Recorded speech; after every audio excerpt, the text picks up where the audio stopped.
playEngland break penalty curse in, wake-up call, win, 15-51. After England's first shootout win since 1996, the FC crew delve into all the facets of their win over Colombia and what they need to improve on. 15:51, 12:08 a.m. BSTMOSCOW. In a tournament full of beautiful play, eye-popping wonder goals and grandstand finishes, there was, finally, the black eye. Two black eyes, actually. And a fat lip. And the kind of nasty scrape that leaves blood dripping down one cheek. How bad was it? Well, England versus Colombia didn't feature the staggering skill of France versus Argentina or the blistering pace of Belgium versus Japan, but rather the body slams and arm bars of a Royal Rumble, as well as the headbutts, face rakes, ankle stamps and takedowns of a straight-up street fight. Not that England was complaining after emerging on top via penalty shootout that followed a 1-1 draw. No one laid on the floor, and we stood there when it counted, Captain Harry Kane said. It was a big night for England. It will be remembered most for the shootout, the one that England, oh so woeful, historically, in such situations, managed to win 4-3. But this game also stood out like a bright light, or, really, a shiner, for its ugliness. 36 fouls were called over 120 minutes, and 8 yellow cards were given out by referee Mark Geiger, who was surrounded by players from both sides after nearly every decision.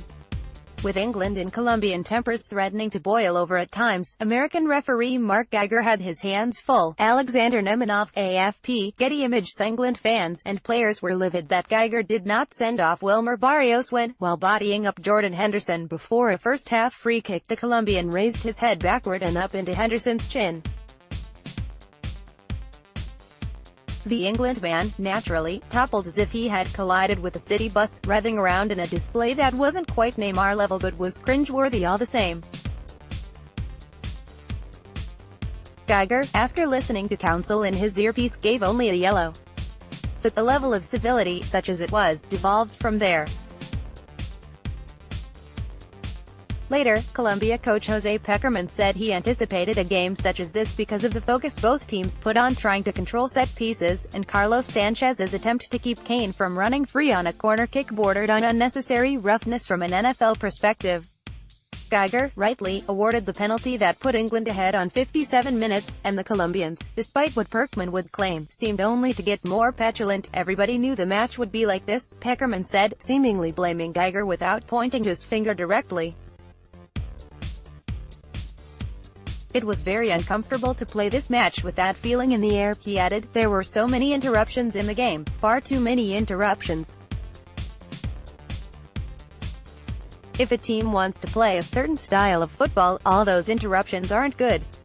It hurt us. While that sentiment felt a little hollow, given that Colombia committed 23 of the fouls and certainly could have been called for more, they also had grievances.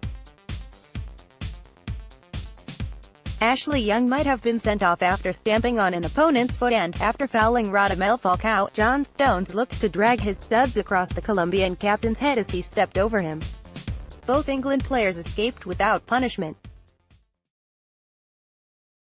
World Cup 2018 must-reads. Make your daily picks with ESPN FC Match Predictor 2018. World Cup fixtures, results and coverage. World Cup Daily Live. Join ESPN for all the action. Spain's World Cup failure down to Lopetegui's shock exit. Neymar, a selfish brat or misunderstood genius. Argentina at a crossroads as post-Messi era looms. There were more pushes, more grappling. Could Geiger have done more? Perhaps. At a minimum, his tolerance for players storming after him and protesting his decisions contributed to the feelings of chaos. However, the referee can officiate only the game that the players choose to play in front of him. With star scorer James Rodriguez out injured, Colombia offered so little in attack that their grit seemed the only way they could control the game.